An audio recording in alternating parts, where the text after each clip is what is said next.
Joe Rogan said that Diddy could avoid spending a long time in prison because several powerful and well-known people were allegedly connected to him. Referring to comments by Kurt Metzger, Rogan mentioned prosecutor Maureen Comey's role in the case. He suggested that if Diddy were fully held accountable, it could expose other influential people. Rogan questioned whether those connections might help Diddy avoid a harsher punishment. Abandoned multiple allegations against rapper days before trial's end. Hey, he says, wow. Hey, remember I called it? This is Kurt Metzger on Twitter. Because James Comey's daughter is the prosecutor. Yep. Remember how well she swept up on the Ghislaine trail? Yep. Hey, who else called it? Yep. I can't be the only one. Yeah, he called it. Yep. He called it in the fucking green room of the mothership. Right when he found out, he goes, he's gonna walk. I'm like, what are you talking about? Have you heard these charges? Yeah. He's going to go to jail. Yeah. No, Metzger was right. Mm-hmm. Yep. And then we I don't know what happened with and Ghislaine you don't Maxwell. think What's they she could doing fake right the now? moon landing? Yeah. Shut the up. Joe Rogan said that Diddy could avoid spending a long time in prison because several powerful and well-known people were allegedly connected to him. Referring to comments by Kurt Metzger, Rogan mentioned prosecutor Maureen Comey's role in the case.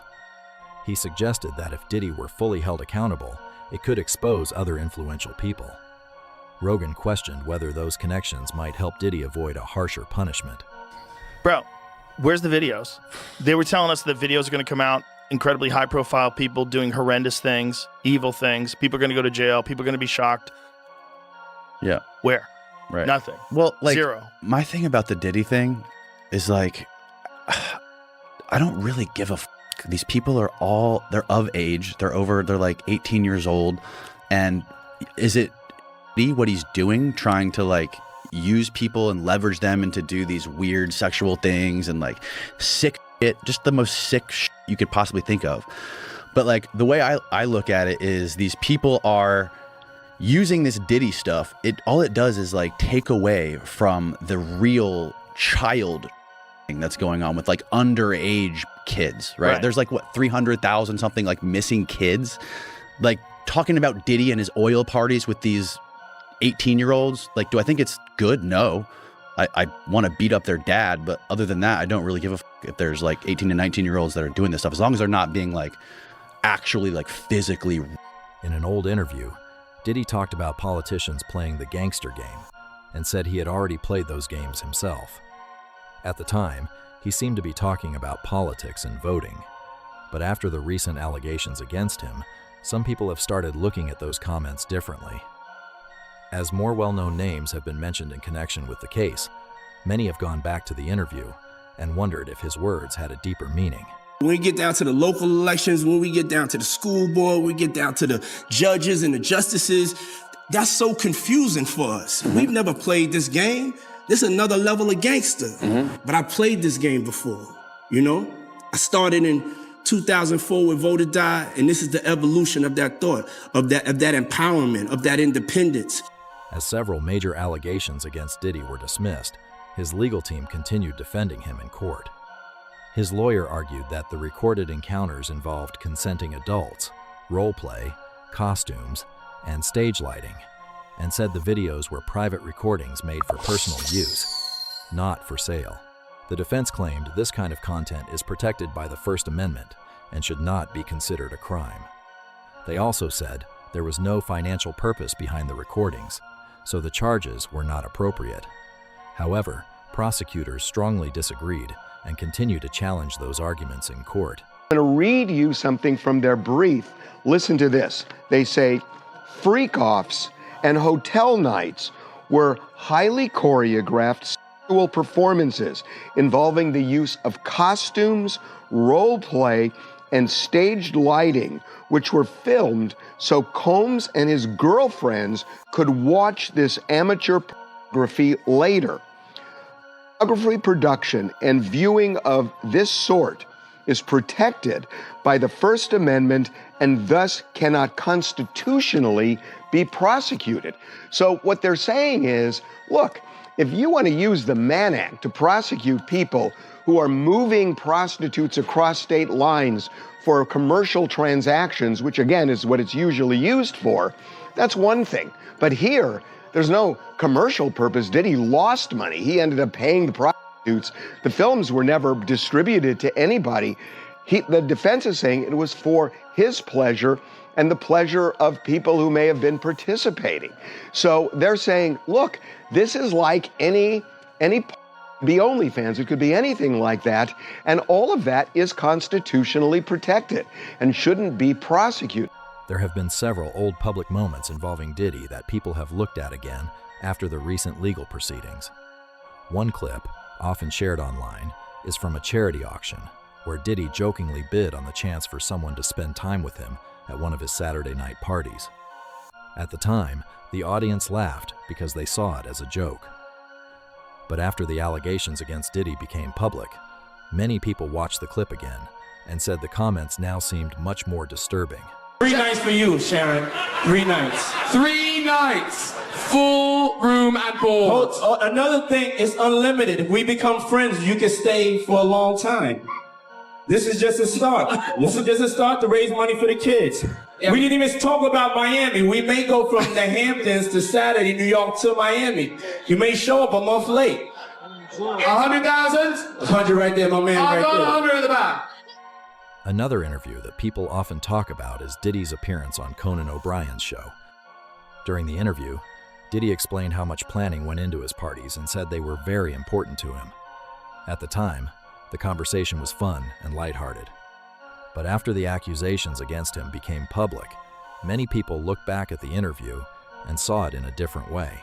I don't know if this is just made up myth or if this is true, but I'm told that when you go to a hotel, anytime you go to a hotel, you don't just check in the way everybody else does. You send someone ahead to prepare the hotel room for you. No, it's called preparing the sexy.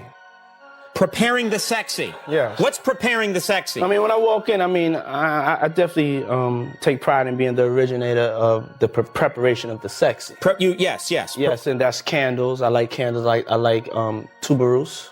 That's a smell. I like that scent. I'm attracted to certain What kind scents. of what kind of Tuberose. Tuberose. Yes. Okay, as a scent you like. Yes, it's a scent. Okay.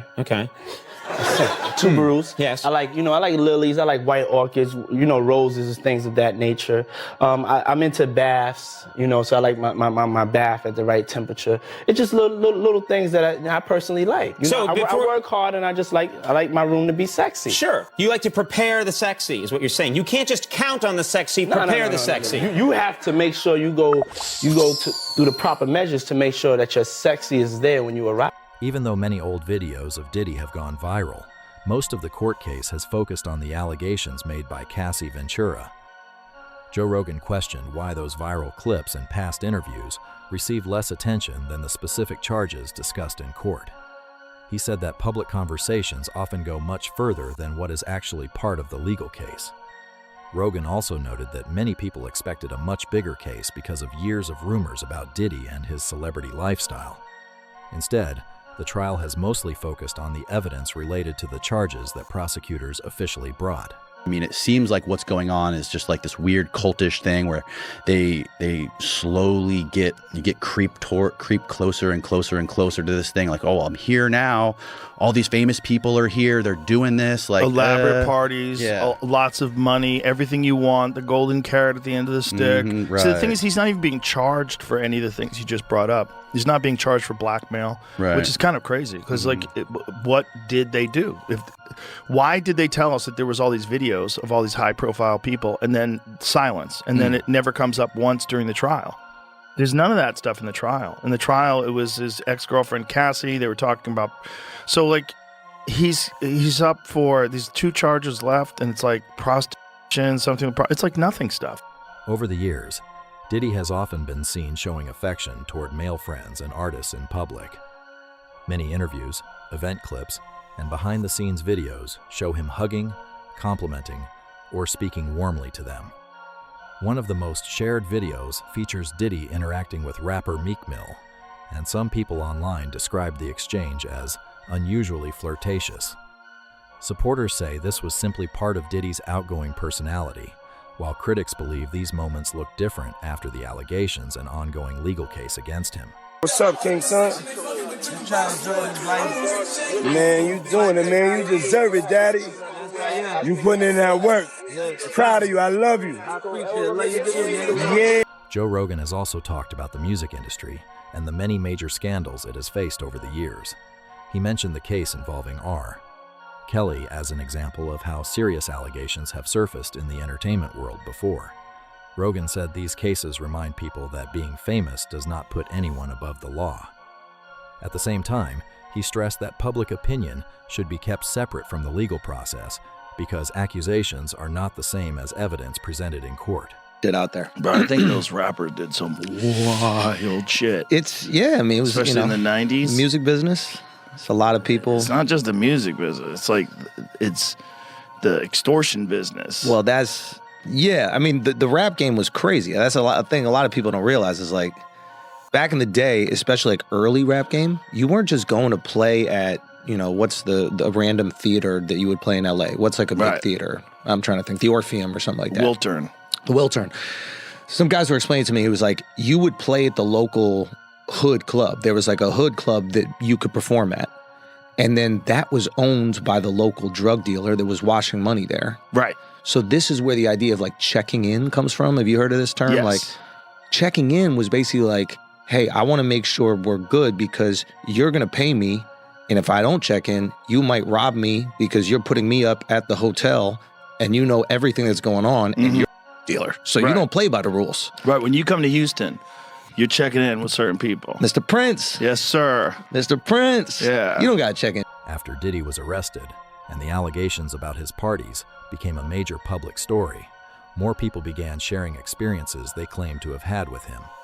One of them was singer and content creator Tanea, who said in an interview that she attended one of Diddy's after parties while trying to build a career in the music industry, and described what she says happened there. Walking there, I'm just so happy, and I'm just like kind of nervous, but then what's making me even more nervous is the music and the naked people walking around. So I'm like, the music is going fast, so I'm like feeling like a rush. I don't know if it's a good thing, I don't know if it's a bad thing. I just know I'm excited but nervous at the same time. That was my intuition telling me some shit was about to go down, or it was like some crazy going on. Long story short, I started to see unusual things, people skinny dipping in the pool, P. Diddy running around like a crazy animal. I seen like a lot of, bisexual, this type of people, trans, just different types of people.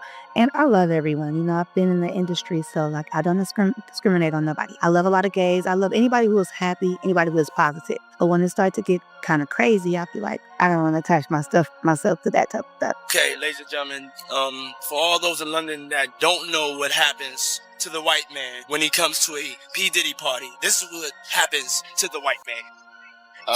It's so unfortunate. According to Tanea, she arrived expecting a normal celebrity party, but the atmosphere quickly felt strange. She said she was excited at first, but soon felt that something was wrong. Tanea described seeing behavior that made her uncomfortable as the night went on. She also claimed that Diddy spoke to her, asked if she liked his house, and encouraged her to go farther inside. She said, the interaction made her uneasy, so she chose not to continue. Since Diddy's arrest and the federal investigation, her interview has been viewed millions of times as people revisit stories connected to his parties. I seen Diddy. He rubs me on my shoulder. He asks me, how are you liking my house? And he kind of like startled me a little bit. So mind you, this feeling I was feeling, I'm not sure if it was because I'm thinking I'm going to have to maybe sing or get signed or this is my opportunity. You hear these in the industry. You've been singing for so long and you hear these stories like when you get your big break, you're going to go through all this bull crap and then one night is just going to change your life. So it's like you're going to be a nobody at one moment and the next moment you just may be a superstar tomorrow. It's like an overnight celebrity type of thing. So that's just what I'm banking on.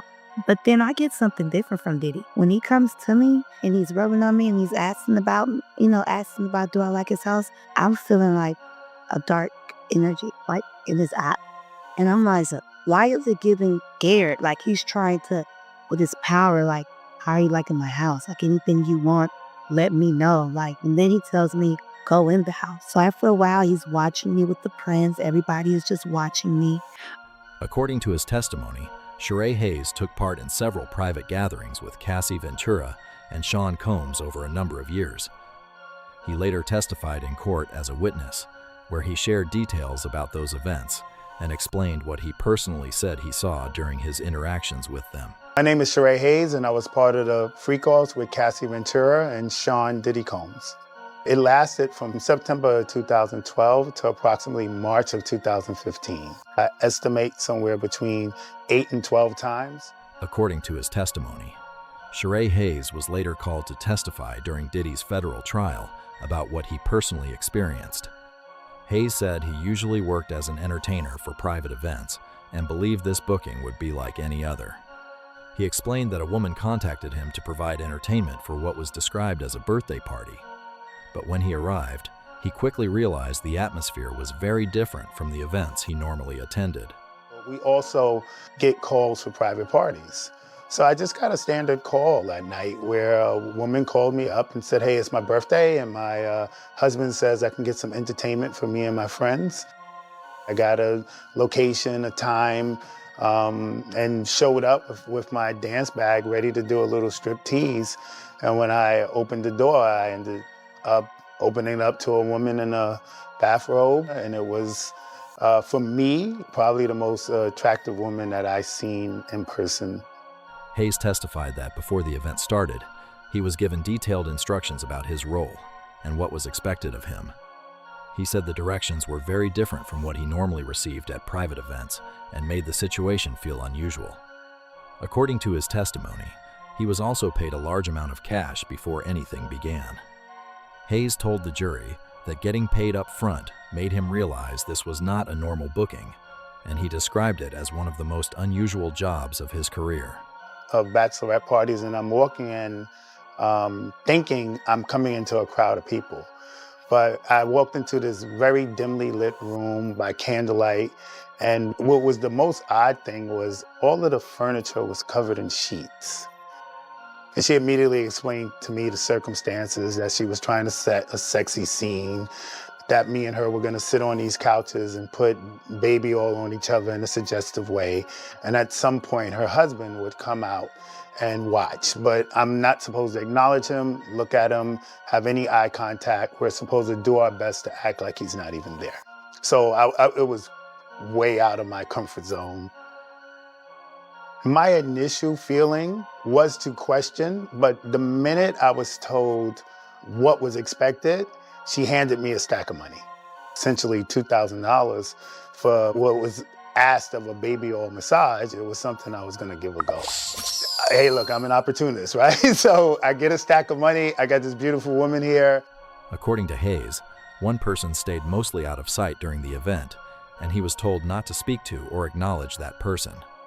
Hayes said the whole experience was unlike anything he had seen in his normal work, and called it one of the strangest private events he had ever attended. His testimony became part of the prosecution's case as the jury listened to witnesses describing what they personally said they saw during those years. Middle of the baby oil play, Mr. Combs walks over and he takes like a pack of condoms and he just throws it on the couch and kind of says, I'm ready to watch you, penetration in a direct way, right? And that made me uncomfortable and I could not perform. We stopped the session, she left the room, came back in, and then the conversation was different at the end, right? The conversation would usually be, that was great, we'll see you next time.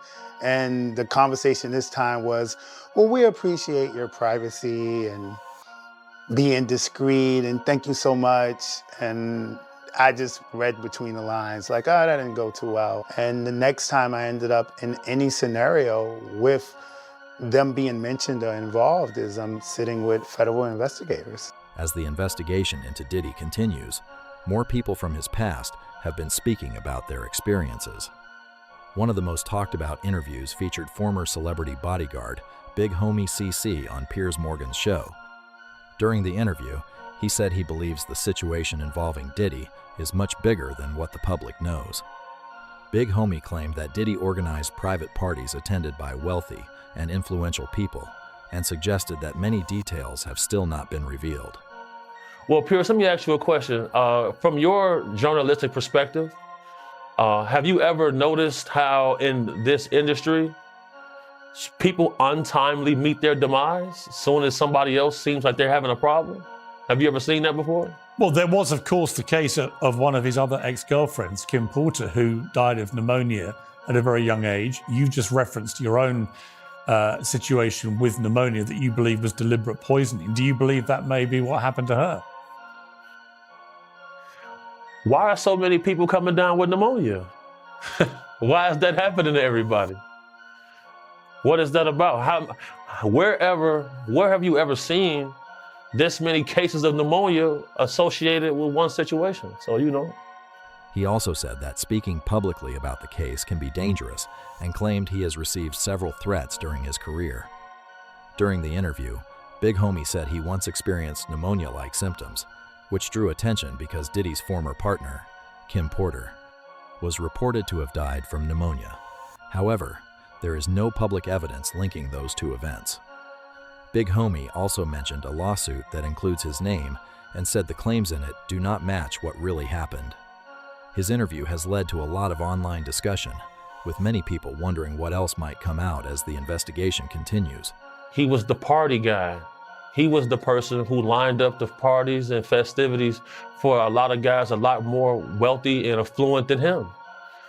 So, I'm a person who believes that the Epstein's list is very similar to Diddy's list. I'm a believer in that. And, whenever it comes to protecting women and children, I'm going to be fierce.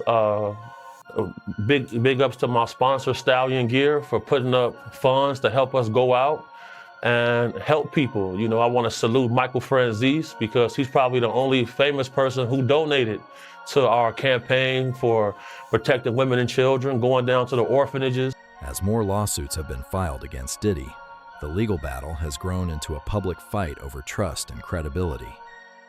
In one civil lawsuit, a plaintiff claims that Diddy sexually assaulted him when he was a child after inviting him into a private room at a party. Diddy has denied the allegation, and his legal team says the lawsuit is false and that he has never assaulted anyone. His representatives also argue that some lawsuits are motivated by money and have said they may take legal action against anyone they believe is making false accusations. The lawsuit states Diddy guided the minor into one of the back rooms and shut the door behind them. Diddy then allegedly offered the minor a sip of his alcoholic beverage. The plaintiff took a few sips and quickly began to feel the effects. What follows in the court document is an explicit account of battery. The filing alleges that Diddy began rubbing the plaintiff's arm, and when the minor stated he felt uncomfortable, Diddy allegedly ignored his pleas. Despite years of allegations, witness testimony, and heavy public attention, Diddy is currently scheduled to be released from federal prison on the 23rd of February, 2028. According to Federal Bureau of Prisons records, he is serving a 50-month sentence at FCI Fort Dix in New Jersey. His expected release date has surprised many people who thought he would receive a much longer sentence. Others note that the sentence is based only on the charges and convictions decided by the court, not on every allegation that has been made over the years. That's all for today's video. Thanks for watching, and we'll see you next time.